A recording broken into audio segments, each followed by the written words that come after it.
At 1:58 in the morning, my wife texted me, "Lost track of time at book club, driving home now." I wasn't testing her. I just replied, "Great, I'll open the garage door for you." 11 minutes later, she pulled in. I would have believed her completely. We live 41 minutes from Victoria's house. But here's the thing about me. I monitored neighborhood security cameras, and her car never left our block. Want to know where she really was? In our basement, right below my feet. Let me back up. My name is Thomas Walker. I'm 38 years old, and I've spent the last 15 years building a career in cybersecurity. Not the glamorous kind you see in movies. I don't hack government databases or wear hoodies in dark rooms. I consult for mid-sized companies, help them protect their data, train their employees to spot phishing emails, that sort of thing. It's steady work. Pays well enough that we bought a 4-bedroom colonial in a good school district outside Boston, the kind of neighborhood where people actually wave when you drive by. Amanda and I met in college. She was studying business. I was deep into computer science. We got married young, 23, and everyone said we were rushing, but it worked. For a long time, it worked. She landed a job as an HR director at a tech firm downtown. I started my consulting business. We had Kevin 11 years ago, then Sophia 2 years later. The whole package, you know. White picket fence, 2 cars in the driveway, family dinners on Sundays when I wasn't traveling for work. About 3 years ago, I got really into home security. Started small, just a Ring doorbell, a couple of cameras on our property. But then I thought, why stop there? I approached our neighbors with a proposal. Let me install cameras on their homes, integrate everything into a network, create a real-time monitoring system for the whole street. I'd manage it all, no cost to them, just better security for everyone. Most people love the idea. Who doesn't want safer neighborhoods? Within 6 months, I had 12 houses wired up, cameras covering every angle, driveways, sidewalks, the park at the end of the street, all feeding into a system I built in our basement, my little command center. I could track car movements, identify license plates, review footage from any angle. It was a hobby, really. Something to tinker with when work got slow. Amanda thought it was excessive. "You're turning our street into a surveillance state," she'd joke. But she never seriously objected. She understood it was just what I did. Solve problems, eliminate vulnerabilities, stay one step ahead of threats. The irony, of course, is that I never saw the real threat coming. Amanda joined a book club about 8 months ago. Every other Friday night, she'd drive over to Victoria Bennett's place in Newton. Victoria's this lawyer, late 40s, lives in one of those old Victorians with the wraparound porch. Beautiful house. Amanda would come home around 11, maybe midnight, talking about whatever novel they discussed. I never thought twice about it. She seemed happy, engaged. It was good for her to have something outside of work and kids.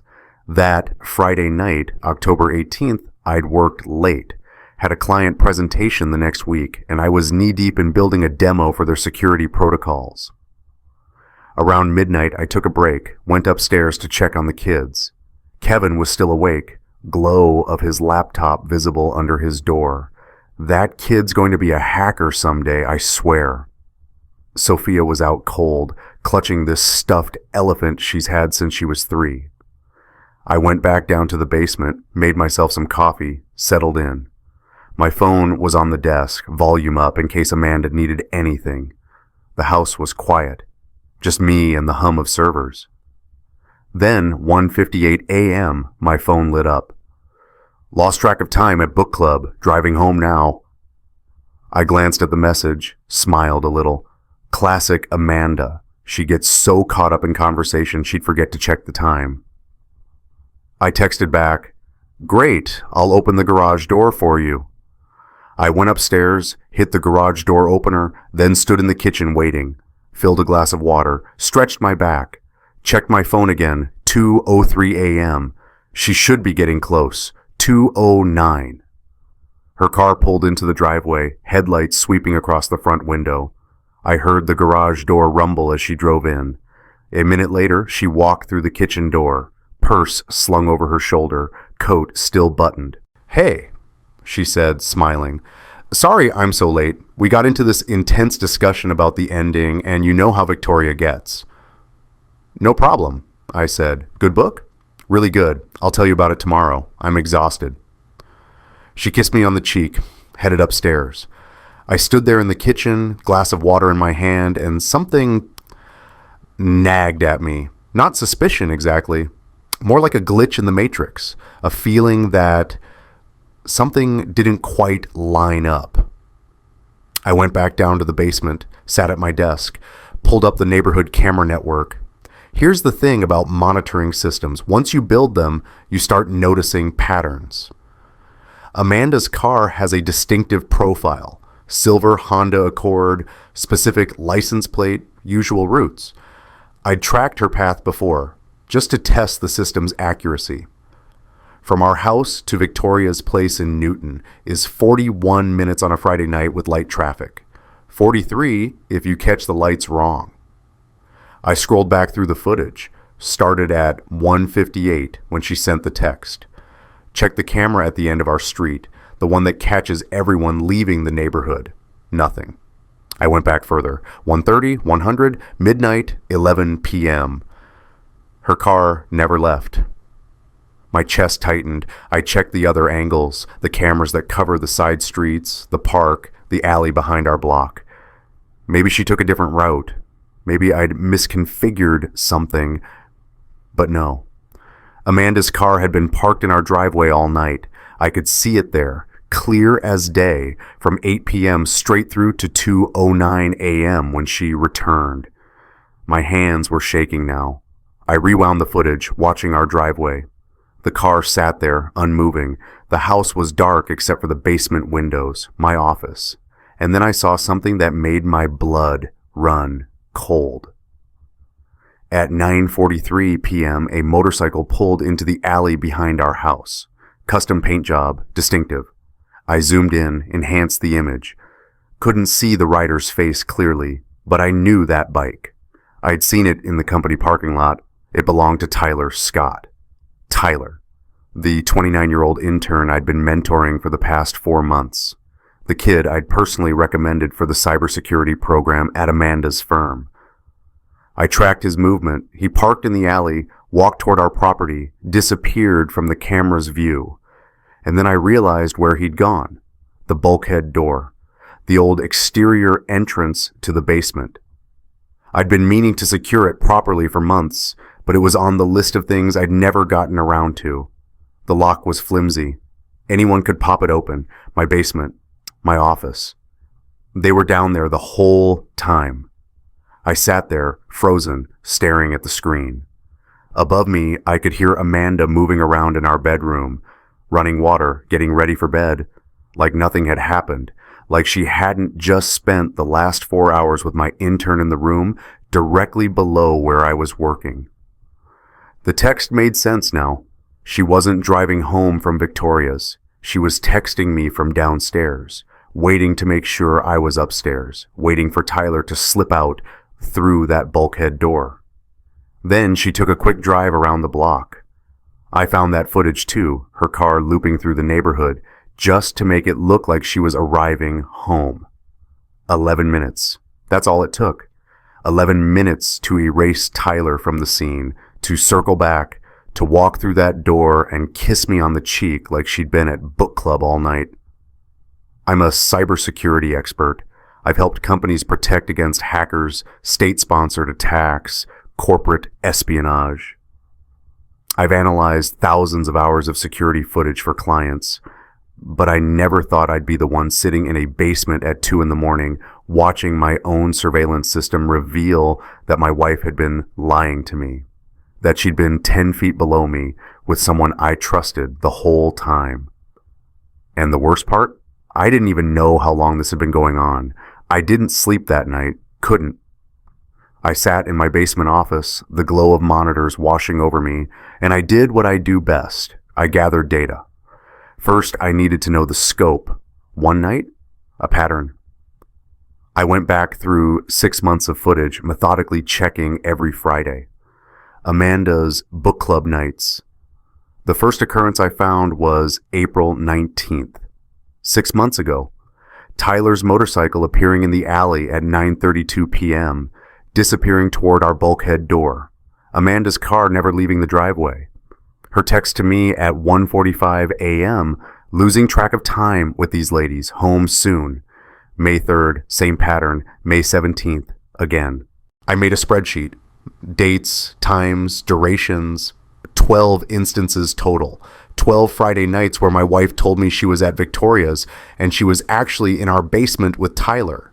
The funny thing, I'd been home for 7 of those nights, working upstairs or in this very room, headphones on, focused on some client project, completely oblivious to what was happening below me or sometimes above me if I was down here and they were. I couldn't think about that. Around 4 a.m., I heard footsteps upstairs. Amanda, probably getting water. I quickly minimized the footage windows, pulled up some random work files. My heart was hammering. Part of me wanted to storm upstairs, throw everything in her face. But another part, the analytical part, the part that had built a career on staying calm under pressure, told me to wait. Evidence first, strategy second. Emotion could come later. When I finally went upstairs around 6, Amanda was in the kitchen making coffee. She smiled at me, that same warm smile I'd fallen in love with 16 years ago. "You were up early," she said. "Couldn't sleep. Big presentation next week." The lie came easily, too easily. "You work too hard." She poured me a cup, added cream the way I like it. "Kevin's still asleep, but Sophia's up. She wants pancakes." I watched her move around the kitchen. This woman who'd shared my bed for 15 years, who knew how I took my coffee, who made our daughter pancakes on Saturday mornings, who'd built a life with me. And I wondered, who was she, really? How much of this was real? "Thomas?" Amanda was looking at me. "You okay? You seem distracted." "Just tired," I said. "I'm fine." The weekend passed in this surreal fog. We took the kids to Kevin's soccer game on Saturday, had dinner with my best friend Brian and his family on Sunday. Amanda laughed at Brian's jokes, held my hand during the game, kissed me goodnight both nights. If I hadn't seen the footage myself, I'd never have suspected a thing, but I had seen it, and now I couldn't unsee it. Monday morning, after Amanda left for work and the kids were at school, I went back to the basement. I needed to understand more. I installed a hidden camera near the bulkhead door, carefully positioned, motion activated, completely covert. If they came back, I'd have better footage. Then I did something that felt like crossing a line. Even though technically it was my house, my equipment, I installed keystroke logging software on the old laptop we kept in the basement. Amanda sometimes used it when she worked from home. If she was using it for anything else, I'd know. Tuesday evening, Kevin came down to the basement while I was reviewing some work files. He's 11, tall for his age, with my build and Amanda's eyes. Smart as hell. Too smart sometimes. "Hey, Dad," he said, hovering in the doorway. "Can I ask you something?" "Sure, buddy. What's up?" He shifted his weight, not quite meeting my eyes. "Those security cameras you set up, do they record everything, like all the time?" My stomach dropped. "Most of them, yeah. Why?" "Just wondering." He looked at his shoes. "For a school project." "Kevin." I turned in my chair to face him. "Is there something you want to tell me?" He was quiet for a long moment. Then, "Never mind. It's not important." He turned to leave. "Kevin, wait." But he was already halfway up the stairs. I sat there staring at the empty doorway. A cold realization was creeping over me. The cameras, the footage, the system I'd built to keep our family safe. Kevin was tech savvy. I'd been teaching him about computer systems since he was 8. He knew how to access the security feeds. I'd shown him myself, proud of his interest. What if he'd seen something? I pulled up the system logs, checked which devices had accessed the footage. There, 3 weeks ago, October 2nd. Kevin's laptop had logged into the network at 11:23 p.m.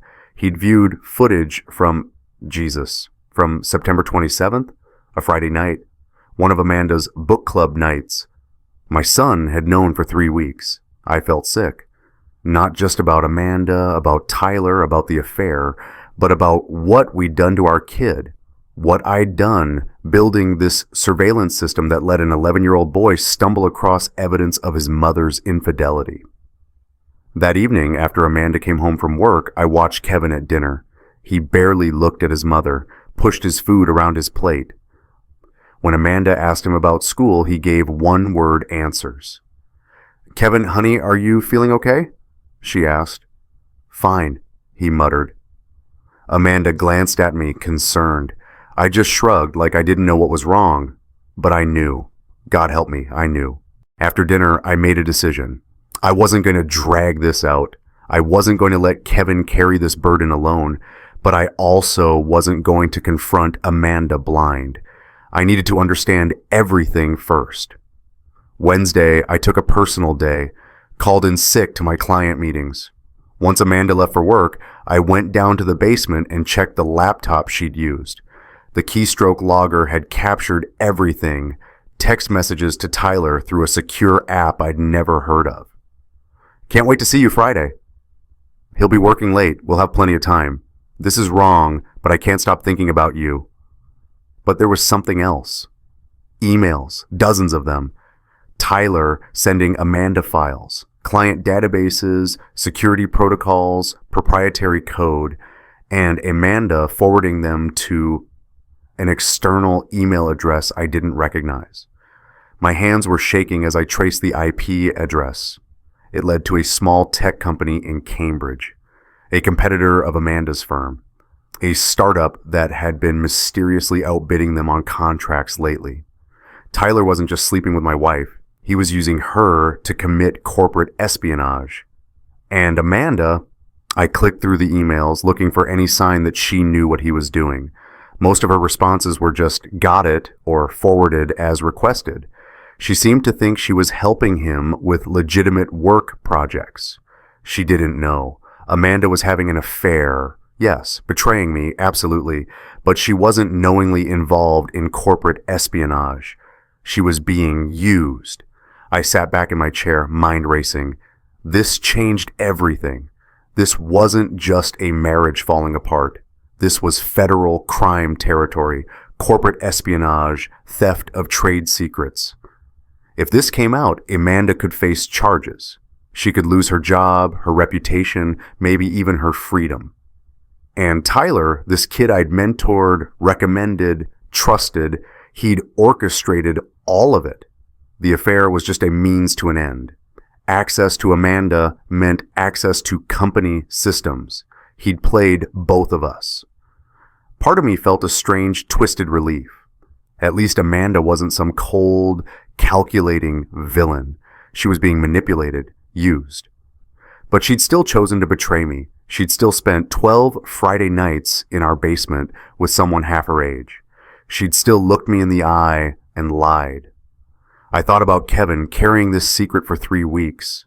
I thought about Sophia, oblivious in her innocence. I thought about the life we'd built, how quickly it could all come crashing down.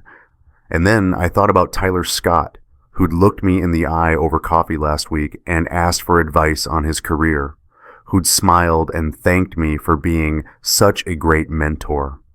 I opened a new document on my computer, started making a plan. If Tyler wanted to play games with surveillance and data theft, he'd picked the wrong person to mess with. I'd spent 15 years learning how to catch people who thought they were smarter than the system. Time to show him how it's done. I spent the next 3 days building my case like I was preparing for the most important security audit of my career, because in a way, I was. Thursday morning, I contacted an old colleague from my corporate days, Detective James Richardson. We'd worked together 5 years ago when his department needed help with a digital forensics case. He'd since moved to the FBI's Cyber Crimes Division. I sent him a carefully worded email. Need advice on a potential corporate espionage situation. Can we talk off the record? We met for coffee Friday afternoon at a place in Cambridge, far from anywhere Amanda or Tyler might be. James was in his late 40s now, gray creeping into his temples, but still sharp as ever. "So," he said, stirring sugar into his coffee, "what have you got?" I showed him everything, the emails, the file transfers, the pattern of stolen data. I kept Amanda's involvement minimal in my explanation, framed it like she was an unwitting courier, which wasn't far from the truth. James whistled low. "This is substantial, Thomas. We're talking federal charges. Theft of trade secrets, computer fraud, probably wire fraud too." He looked at me carefully.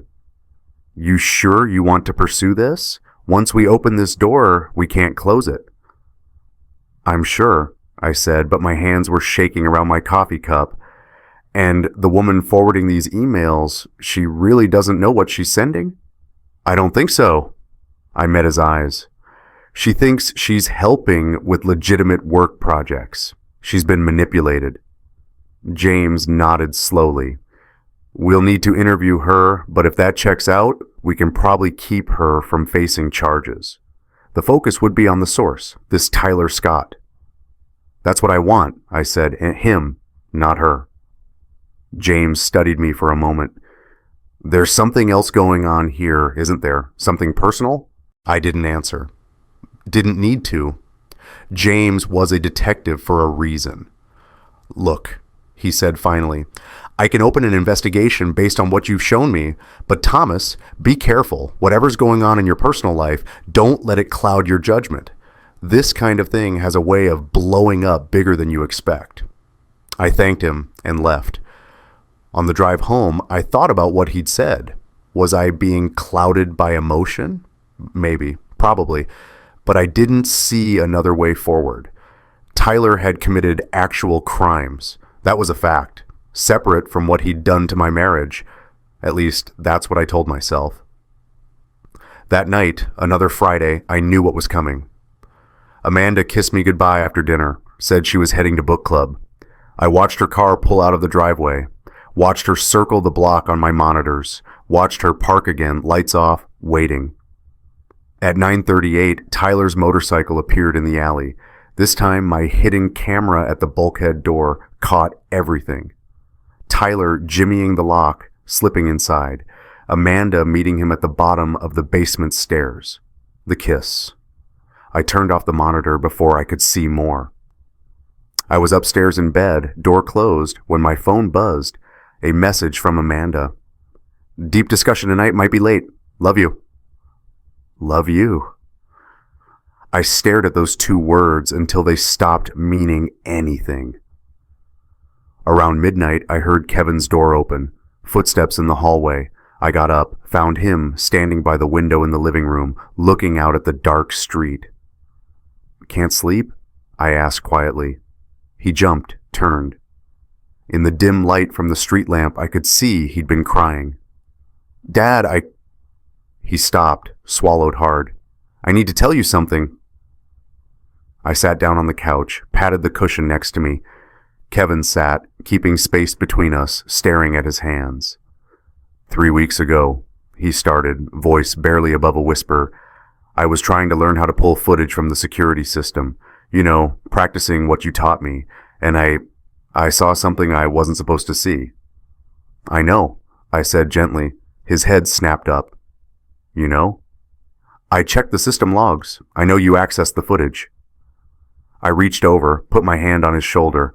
"Kevin, I'm so sorry. You should never have had to see that. That was my fault for not securing the system better." "Is Mom—" He couldn't finish the sentence. "It's complicated," I said. "But yes, your mom made some bad choices, and I'm dealing with it. But that's not your responsibility, okay? None of this is your fault." "I wanted to tell you," he said, tears spilling over now. "But I didn't know how. I thought maybe I was wrong. Maybe I misunderstood what I saw. And I didn't want to be the one who— Hey." I pulled him into a hug. He was almost as tall as me now, but in that moment he felt small, fragile. "You did nothing wrong. Nothing. I'm the parent. This is my job to handle." We sat there for a while, neither of us speaking. Finally, Kevin pulled back, wiped his eyes. "What are you going to do?" he asked. "The right thing," I said. "I hope." The following Tuesday, James called. "We're moving forward with the investigation. I've briefed my team. We'll need to bring Tyler Scott in for questioning, probably Thursday.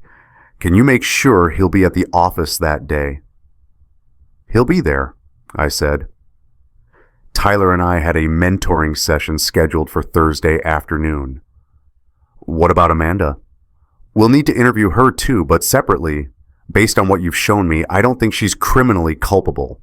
Stupid maybe, but not criminal." Stupid. That word sat heavy in my chest. Was that all this was? Stupidity? A midlife crisis?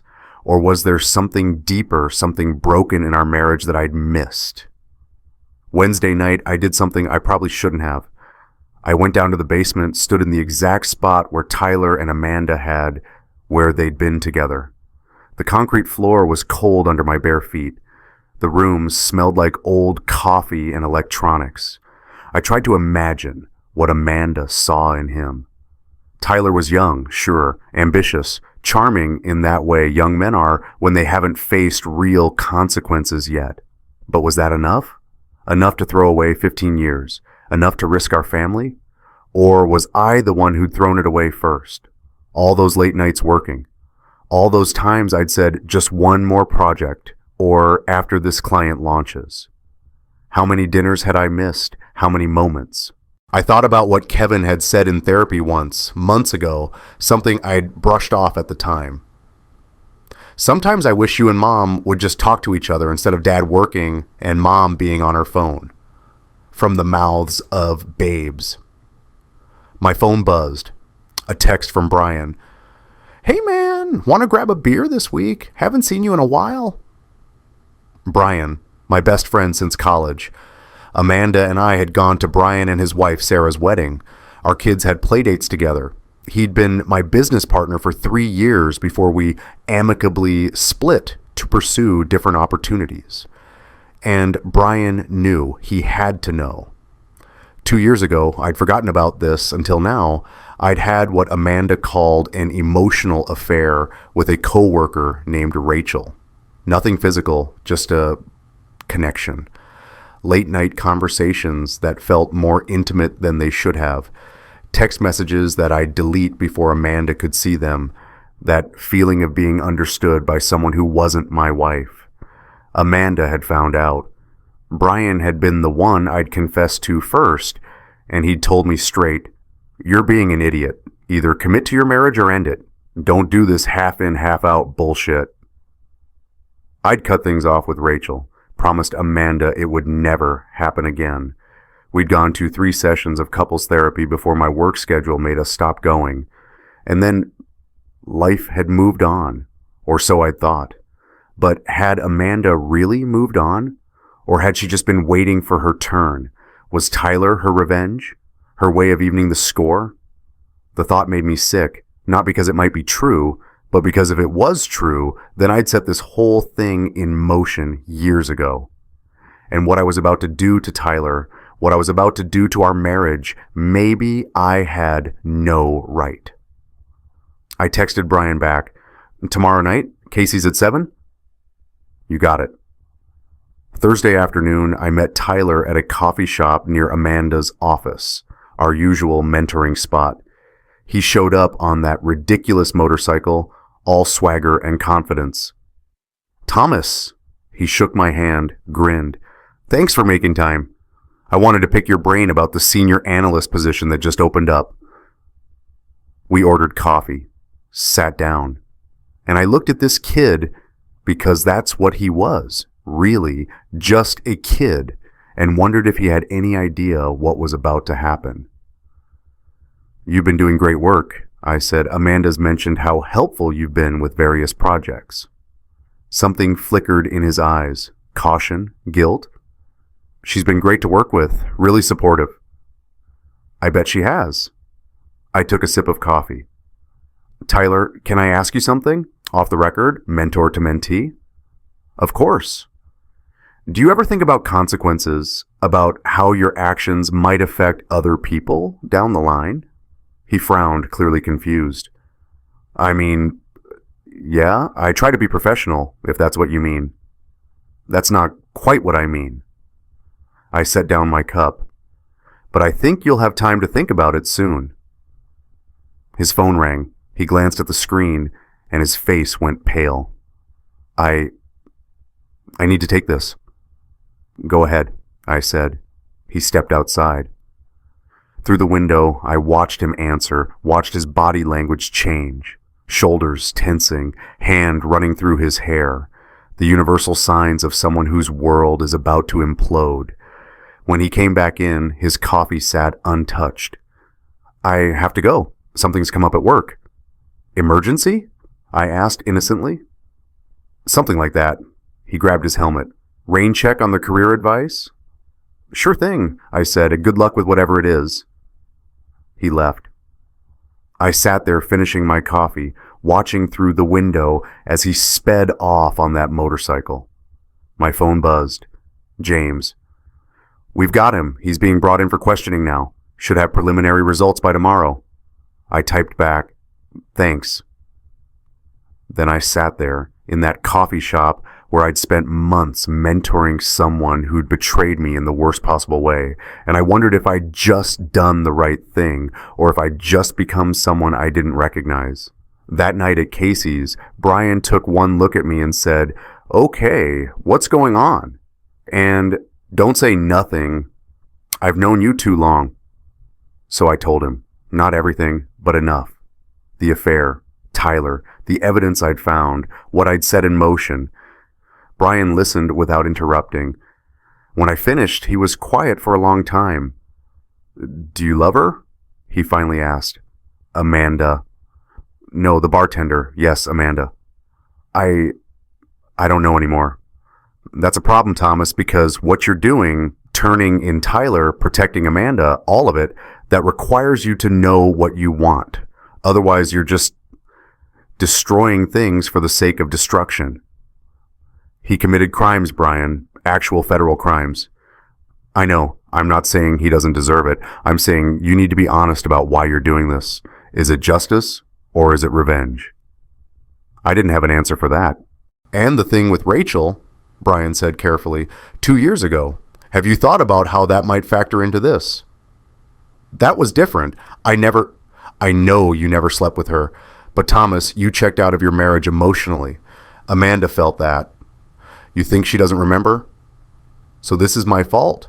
She gets a free pass because I had some late night conversations 2 years ago?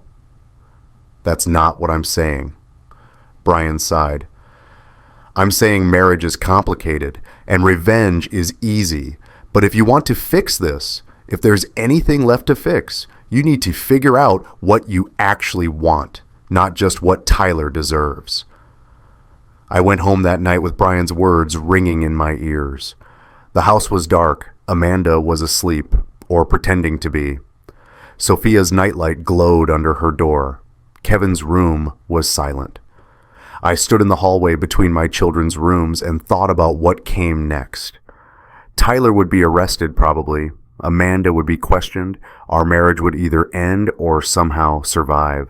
The kids would need therapy. Our neighborhood would gossip. Everything would change. And I'd be the one who'd made it happen. In the movies, revenge always feels satisfying. Justice is clean. But standing in that dark hallway, I just felt tired and scared and unsure if I'd made the right choice or if I'd just blown up my life for the sake of being right. My phone buzzed. A text from Amanda's number, time-stamped 3 minutes ago. Are you awake? We need to talk. I stared at those words. We need to talk. The 4 most terrifying words in the English language. I typed back, I'm awake. 3 dots appeared, disappeared, appeared again. Finally, I know you know. Tyler just called me. The FBI is questioning him. Thomas, I need you to understand. I turned off my phone. Whatever she needed me to understand, it could wait until morning. Because right now, standing in the wreckage of what used to be my life, I needed to figure out who I was supposed to be. The wronged husband, The calculating strategist? The father trying to protect his kids? Or just a man who'd missed all the signs that his marriage was dying and who was now watching it burn down while holding the match? I didn't sleep. Instead, I sat in the living room with all the lights off, watching the street through the window. Around 3 a.m., I saw Amanda's silhouette pass by the doorway. She stood there for a moment, probably debating whether to come in. Eventually, her footsteps retreated back upstairs. Friday morning came too bright, too normal. Sophia bounced downstairs asking for cereal. Kevin moved through the kitchen like a ghost, not making eye contact with either of us. Amanda made coffee with shaking hands, her eyes red-rimmed. "Kids," she said, voice too cheerful, "why don't you go watch TV in the den for a bit?" Sophia skipped off happily.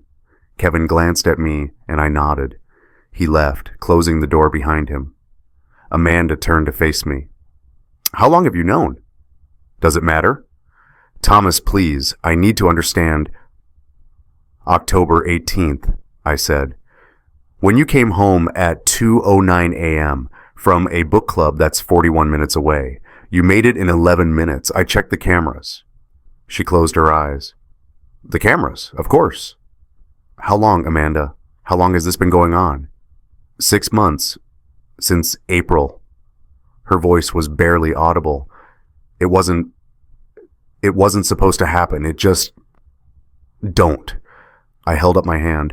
"Don't tell me it just happened. You made a choice. 12 times, 12 Friday nights in our basement while I was upstairs working, while our kids were sleeping." "I know." Tears were streaming down her face now. "I know, and I'm sorry. I'm so sorry. But Thomas, you have to understand. Tyler called me yesterday, the FBI. They're saying he stole company data, that I helped him. I swear to God I didn't know. I thought I was just..." "Forwarding files for your boyfriend. Yeah, I know. I saw all of it." She stared at me. "You... how?"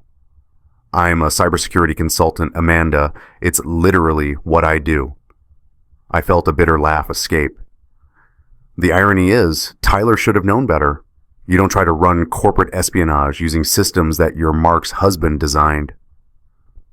"I didn't know what he was doing," she said desperately. "You have to believe me. I would never." "I do believe you." And that was the hell of it. I did. You weren't trying to commit fraud. You were just having an affair and happened to be useful for his actual plan. She flinched like I'd slapped her. "Thomas..." "I protected you," I said. "When I turned over the evidence to the FBI, I made sure they understood you were being manipulated, that you didn't know what those files contained. You'll probably lose your job, but you won't face charges." You reported him." "What did you think I'd do, Amanda? Let him steal from your company, destroy his career and reputation and yours along with it?" I stood up, started pacing. "He used you. He used both of us. And yes, I made sure he'd face consequences for it." "But you could have talked to me first. We could have what? Worked it out? Had a nice conversation about how you've been sleeping with my intern in our basement for 6 months?" My voice was rising now, anger finally breaking through. "You lost the right to work it out the first time you let him through that bulkhead door." Amanda sank into a chair, face in her hands. I know I did. But Thomas, this isn't just about the affair. This is about us, about how we got here." "Don't." I stopped pacing. "Don't try to make this about me working too much or not paying enough attention. You made a choice." "You made choices too." She looked up, eyes flashing. "Rachel, 2 years ago, you think I forgot about that?"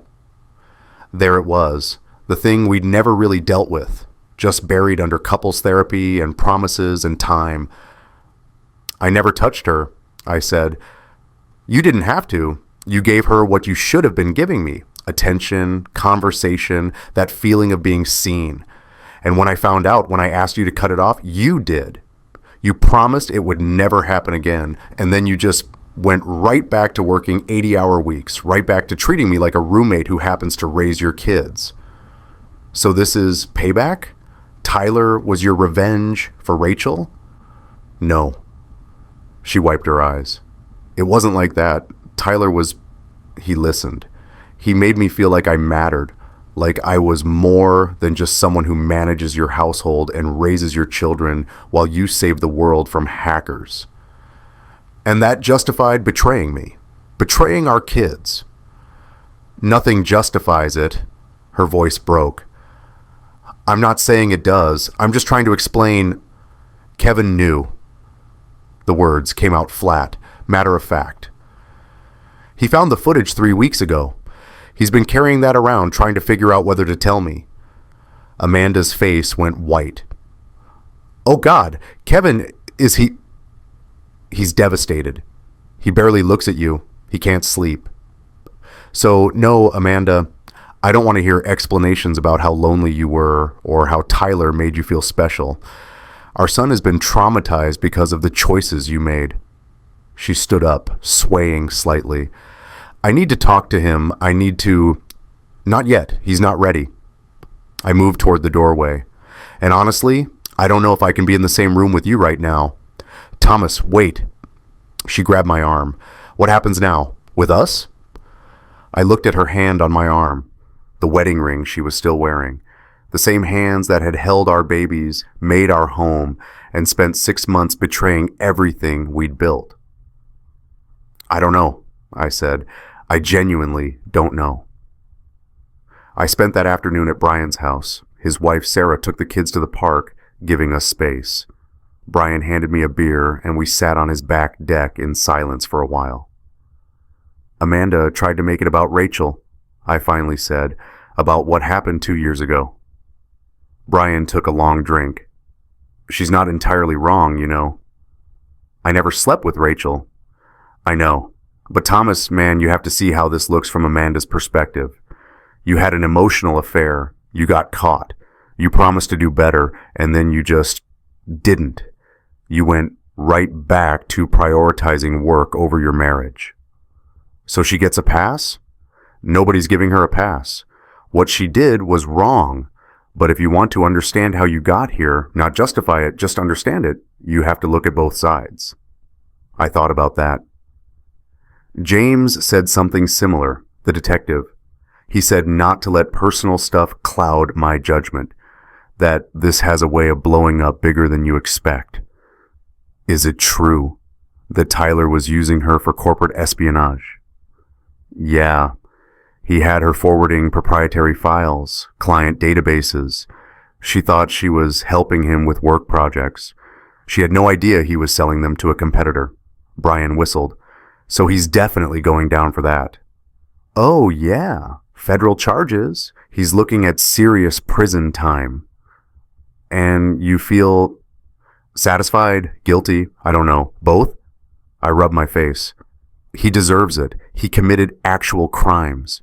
But part of me wonders if I would have pushed so hard for the FBI investigation if he hadn't been sleeping with my wife. Does it matter? The crimes are real regardless of your motivation. Maybe not legally, but morally, yeah, I think it matters. We sat in silence again. Finally, Brian said, have you thought about what you want? Long term? Every marriage counselor's favorite question. I'm serious. Do you want to save your marriage? Or are you just going through the motions? I don't know if there's anything left to save. She was in our basement, Brian, with someone I mentored, someone I trusted. How do you come back from that? I don't know, but I know you need to figure it out before you make any more moves. Because right now you're operating from anger and hurt. And that's when people do things they regret. That evening, I came home to find Detective Richardson sitting in my living room with Amanda. Kevin and Sophia were at my mom's. Amanda had called her to pick them up. Thomas, James said, standing, I wanted to update you both. Tyler Scott has been formally charged with theft of trade secrets, computer fraud, and wire fraud. He's in federal custody. Amanda's hands were shaking. And me? You're not being charged. The evidence suggests you were unaware of Mr. Scott's activities. However, your employer has been notified, and there will likely be internal consequences. I understand. Her voice was small. James looked between us. I should also mention, during the investigation, we discovered something else. Mr. Scott has done this before, 3 times at previous jobs. He targets women in HR or management positions, initiates relationships, and uses their access to steal data. Amanda's face crumpled. I was just a mark the whole time? It appears so, yes, I'm sorry. After James left, Amanda sat on the couch, arms wrapped around herself. I feel so stupid. Part of me wanted to comfort her. Part of me wanted to say, you should. I settled for, Tyler's good at what he does. That's why he's done it 3 times. That doesn't make it better. It makes it worse. She looked up at me. I threw away my marriage for someone who was just using me. I hurt you, hurt our kids, destroyed your trust for nothing. It wasn't nothing to you at the time. No, at the time it felt real. He made me feel alive again. She laughed bitterly. God, I sound like a cliche. I sat down across from her, maintaining distance. Why didn't you just talk to me? If you were unhappy, if you felt ignored, why not say something? I did say something multiple times. Do you remember 2 years ago, right after the thing with Rachel? I asked you to go to counseling with me. We went 3 times, and then you said you were too busy with that client in Seattle. You promised we'd start again when things calmed down. They never calmed down, Thomas. There was always another project, another crisis, another reason why your work was more important than us. So you gave up, just decided to have an affair instead of fighting for our marriage. I didn't decide anything. It just, happened. Tyler paid attention to me. He asked about my day. He remembered things I told him. And one night, after a particularly bad fight with you about you missing Sophia's recital, he was there. And I was weak. And I made a choice I can't take back. We sat in the heavy silence. Outside, I could hear kids playing in the neighborhood. Normal sounds of normal lives. Lives that weren't imploding. I need time, I finally said. I need to figure out what I want. What's best for Kevin and Sophia. I understand. I'm going to stay at Brian's for a few days. Give us both space to think. Okay. She wiped her eyes. Thomas, for what it's worth, I do love you. I know I have a terrible way of showing it, but I do. I stood up. I know. That's what makes this so much worse. I packed a bag and left before I could change my mind. As I drove to Brian's, my phone rang. Unknown number. Mr. Walker, this is Patricia Morris from Child Protective Services. We received a report regarding your son, Kevin's exposure to inappropriate content via your home security system. I'd like to schedule a time to speak with you and your wife. My hands tightened on the steering wheel. What kind of report?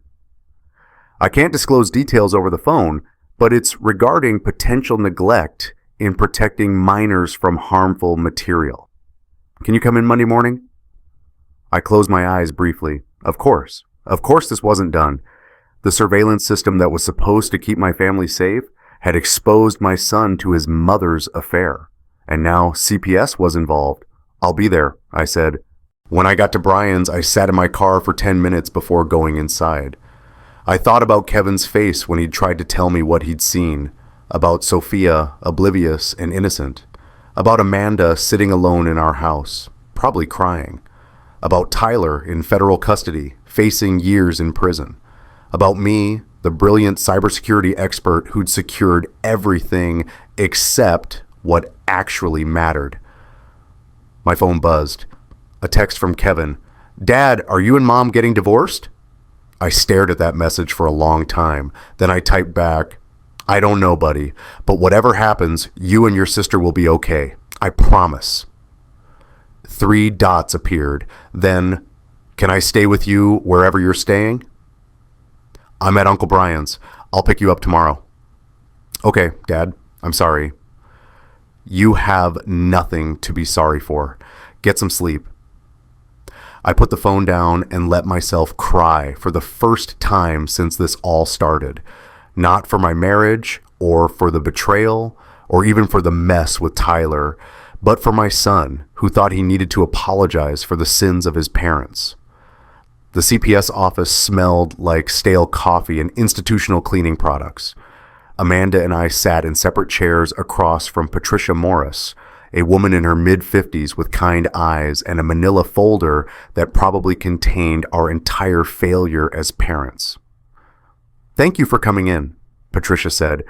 "I want to be clear. This isn't an accusation. We're simply following up on a mandated report from Kevin's school counselor." "School counselor?" Amanda leaned forward. "We didn't know he was seeing the counselor." "Teachers can refer students when they notice concerning behavior. Kevin's grades have dropped. He's been withdrawn in class. And when Mrs. Henderson asked if everything was okay at home, he broke down and told her about the security footage." I felt sick. What exactly did he tell her? Patricia consulted her notes.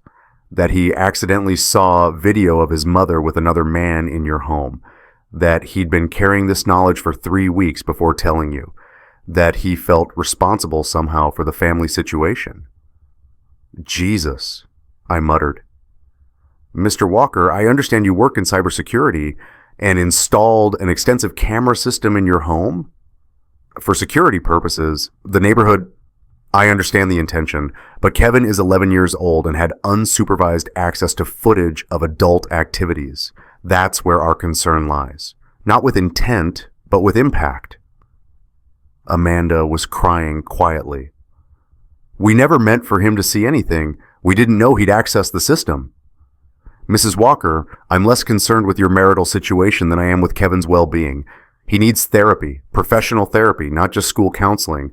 And moving forward, you both need to ensure that any surveillance systems in your home have proper parental controls." "Of course," I said. "I've already removed his access.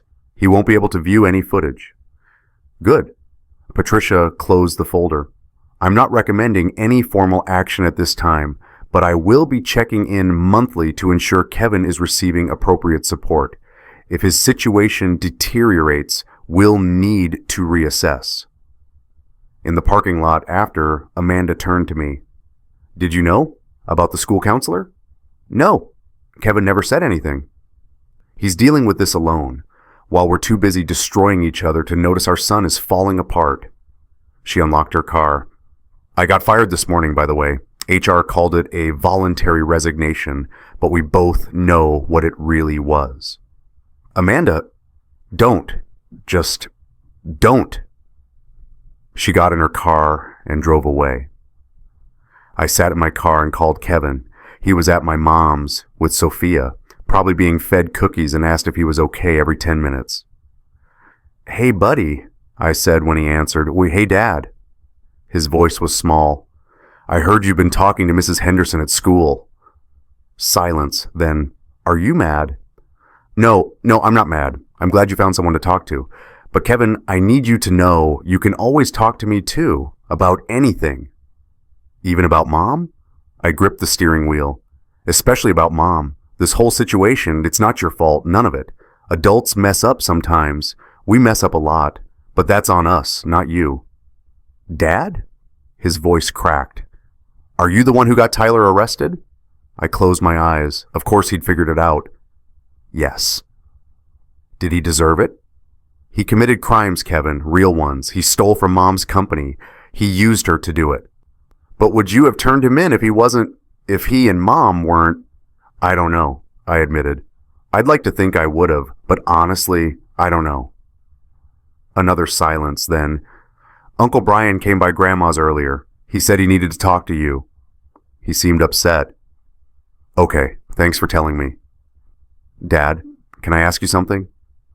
"Anything." "When you and Mom were fighting 2 years ago, the thing with that woman, Rachel, did you love her?" The question hit like a physical blow. "Where did you hear about that?" "I'm 11, not stupid. I heard you and Mom fighting about it, and I Googled her name." He paused. "She worked at your old company. You used to text her a lot." "Kevin, I'm not mad. I just want to know if adults always do this. Like, is this just what happens? People get married and then find other people they like better?" "No, buddy. That's not... It's more complicated than that." That's what adults always say when they don't want to admit something sucks. He hung up. I sat there staring at my phone, realizing my 11-year-old son had just called me out more effectively than any therapist ever could. I drove to Brian's house. He was in his garage, working on his woodworking bench, and didn't look up when I came in.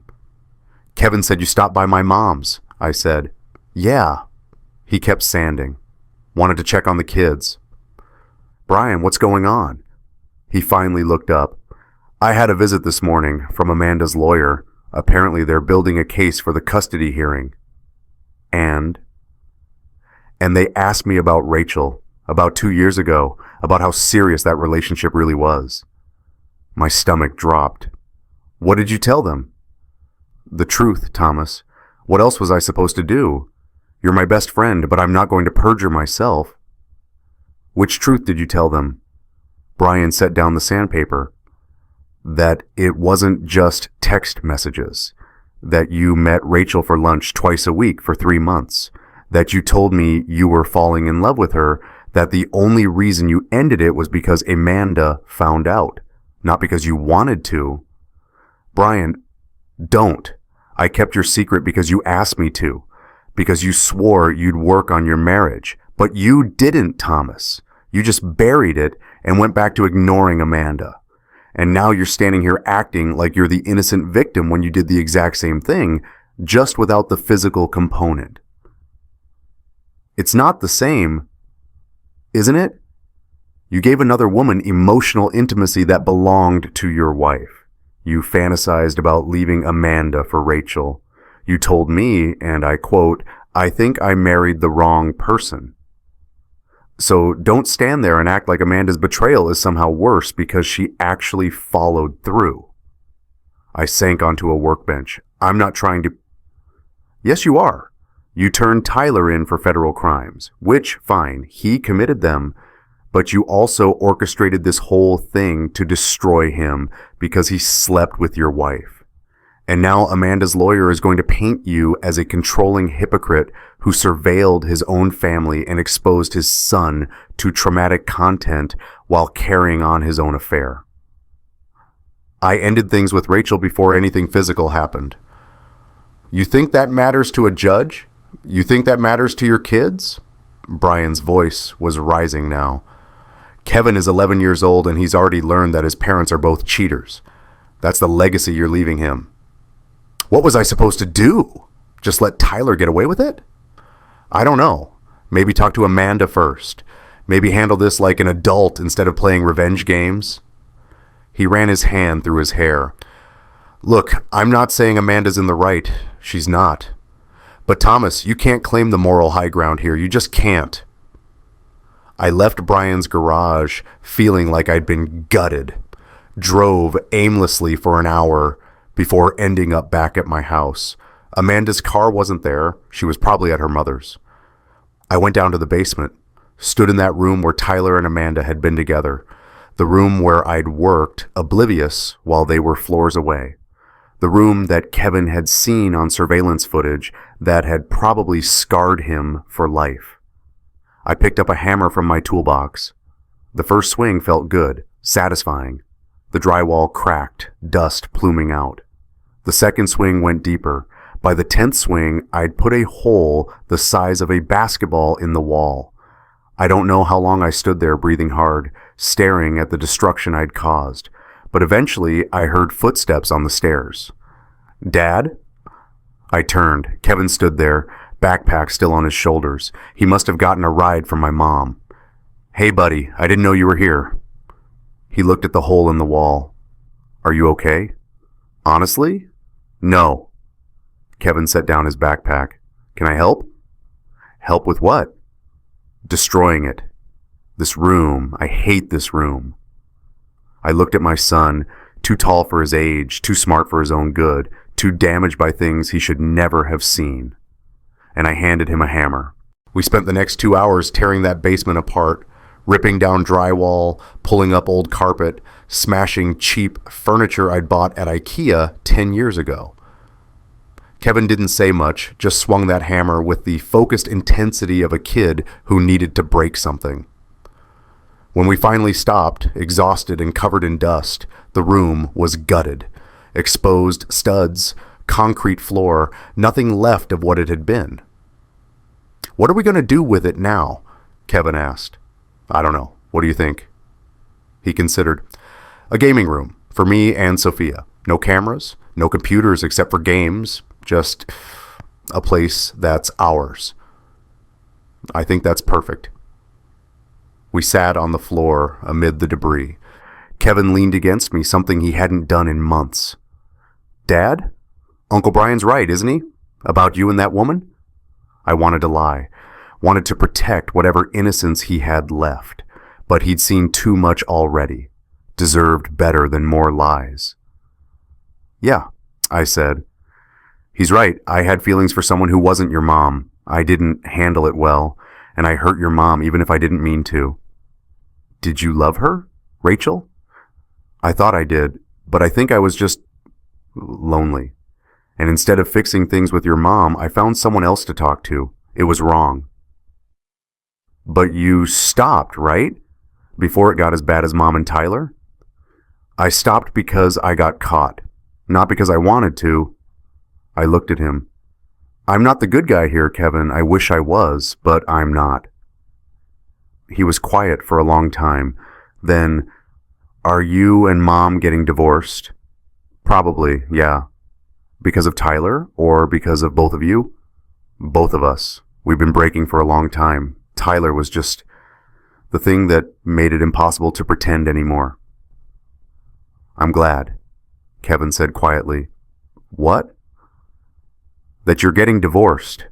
Not because I want you guys apart, but because it's been bad for a while, Dad. Like, really bad. You didn't see it, but Mom would cry sometimes after you'd miss another dinner, and you'd get this look on your face when she'd try to talk to you, like she was interrupting something important."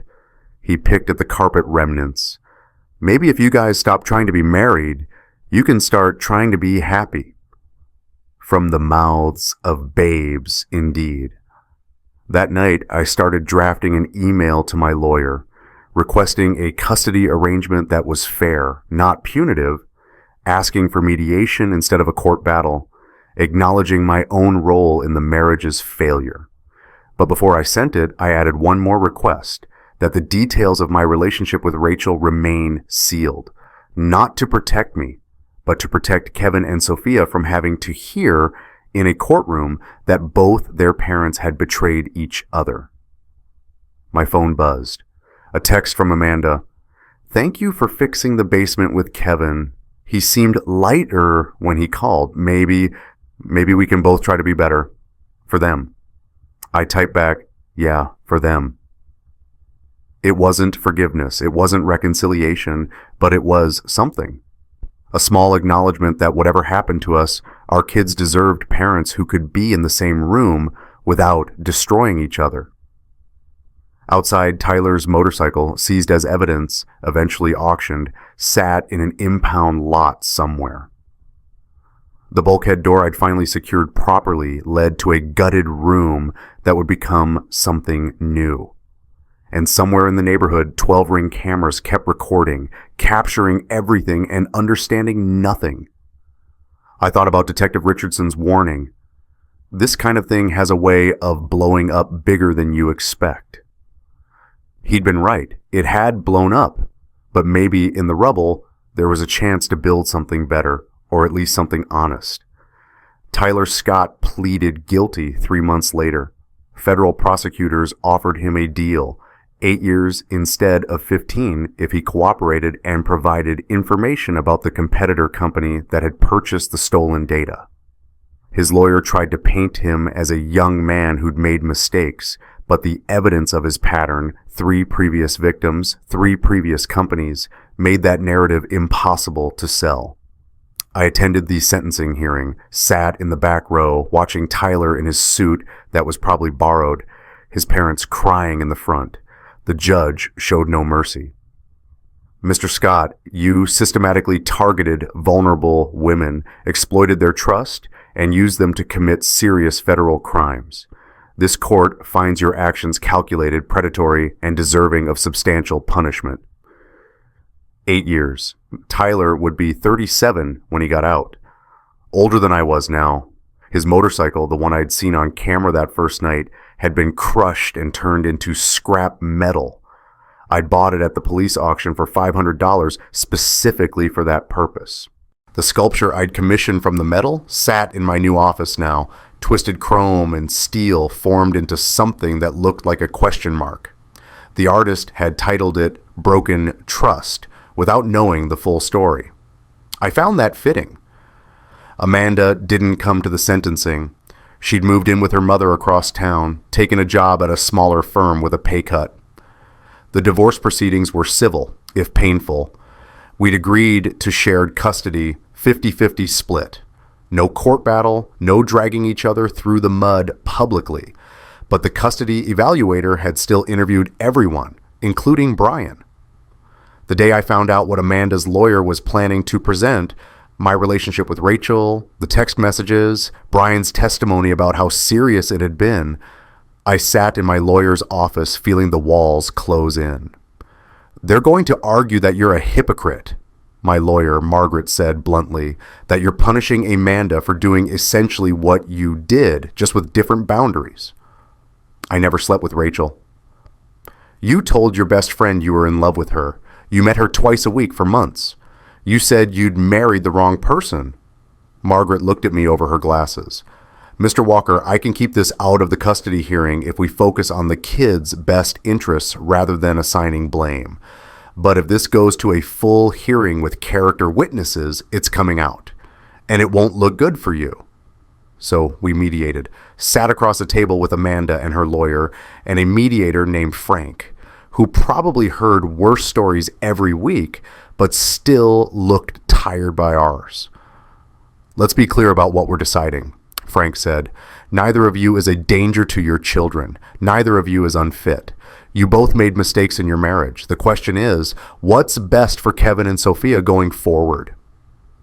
We came out with a plan, week on, week off, holidays split evenly. Both of us in therapy, individual and family. Kevin got his own therapist, someone who specialized in kids dealing with parental infidelity. Sophia, still mostly protected from the details, got play therapy to help with the transition. The basement became what Kevin wanted, a gaming room, no surveillance equipment, no cameras, just a couch, a TV, and space for kids to be kids. I hired contractors to do it properly this time, instead of trying to manage everything myself. When it was finished, Kevin and Sophia spent the first weekend there, and I heard them laughing. Actually, laughing. The sound came up through the floorboards, and I stood in the kitchen listening, remembering when that sound was normal instead of miraculous. The neighborhood found out, of course. Small communities always do. The official story was that Amanda and I had grown apart, decided to divorce amicably. But Tyler's arrest was public record. Some people connected the dots. Victoria from book club, the real one, called Amanda to apologize. "I had no idea you weren't actually coming. I just assumed you'd gotten too busy. I should have checked in." "It's not your fault," Amanda told her. She told me about the conversation later, one of those weird moments of continued intimacy that happens during divorce. She felt guilty for being used as my alibi. I told her I was the one who should feel guilty. The Ring camera network stayed up. Neighbors still wanted it, still trusted it for security. But I added something new: strict access controls, audit logs, automated alerts if anyone under 18 tried to view footage. The system that had revealed my wife's affair and traumatized my son now had safeguards it should have had from the beginning. Ironic, really. I'd spent 15 years as a cybersecurity expert protecting people from threats they couldn't see, but I'd never protected my family from the threat I'd built into our home. 6 months after everything imploded, I met Brian for coffee. First time we'd talked one-on-one since the custody evaluation. "I'm sorry," I said, "for putting you in that position, for asking you to keep secrets you shouldn't have had to keep." "I'm sorry too," Brian said.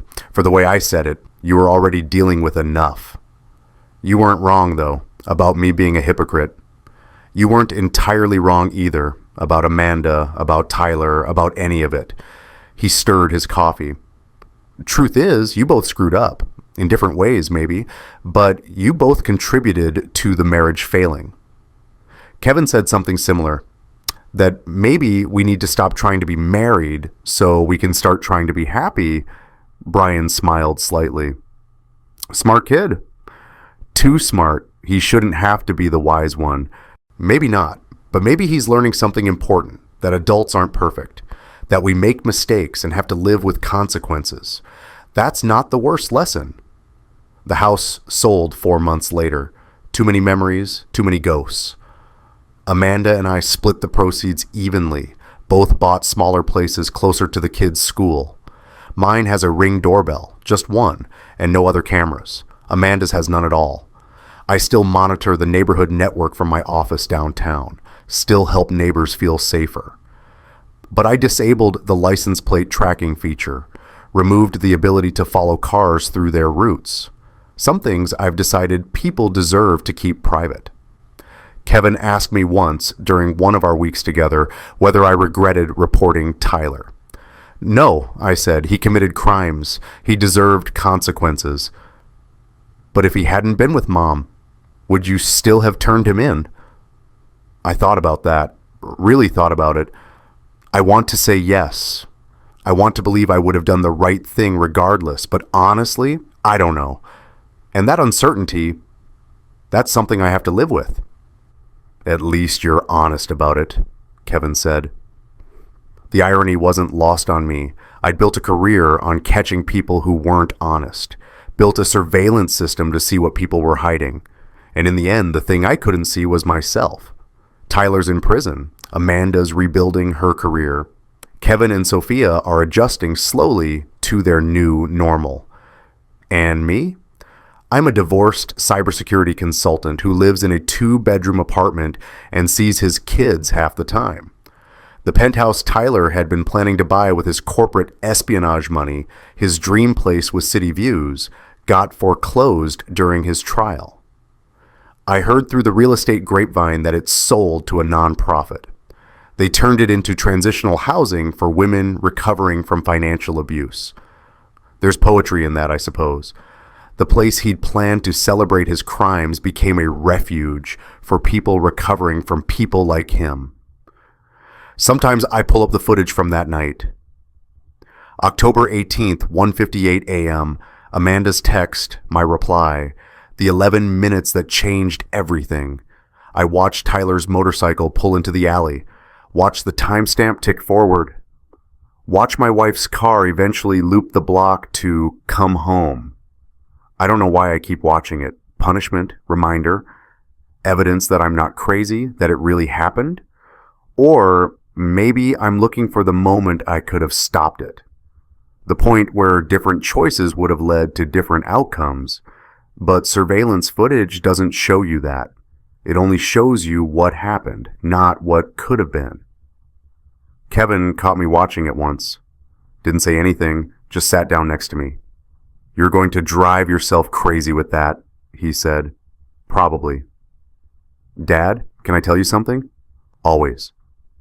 I don't hate Mom. I know I should, maybe, for what she did. But I don't. I'm mad at her, yeah, but I don't hate her. That's good, Kevin. That's healthy. Do you hate her? I thought about Amanda. About 16 years together. About the good years before the bad ones. About how we'd both made choices that had led us here. No, I said, I'm angry, I'm hurt, but I don't hate her. We both got lost somewhere along the way, and we hurt each other trying to find our way back. That's sad. Yeah, it is. He leaned against me, and we sat there in the blue light of the monitors, watching footage of a marriage ending in 11 minutes. Dad, Kevin said after a while, can we turn it off now? I reached for the mouse, paused, then closed the window. Yeah, I said, we can turn it off. The question is whether I actually will, Whether I'll stop monitoring, stop reviewing, stop trying to find answers in footage that only shows me questions. Whether I've learned anything from all of this, or if I'm just a man with better security protocols and a broken family. I don't have that answer yet. Maybe I never will. But my kids are okay. Or they will be. Amanda and I are talking like adults instead of spouses, and that's progress. Tyler's facing consequences for his actions. And somewhere in all this mess, there might be a version of redemption, or at least acceptance. The Ring cameras are still recording. The neighborhood network still monitors every car, every movement, every arrival and departure. 12 houses, dozens of cameras, thousands of hours of footage. I wonder what they're missing while they're watching everything else. This is a story, not advice. If you're dealing with infidelity, surveillance concerns, or family issues, please seek professional help from therapists, counselors, or legal experts. Real life is more complicated than any narrative, and the choices that make for dramatic stories don't always make for healthy outcomes.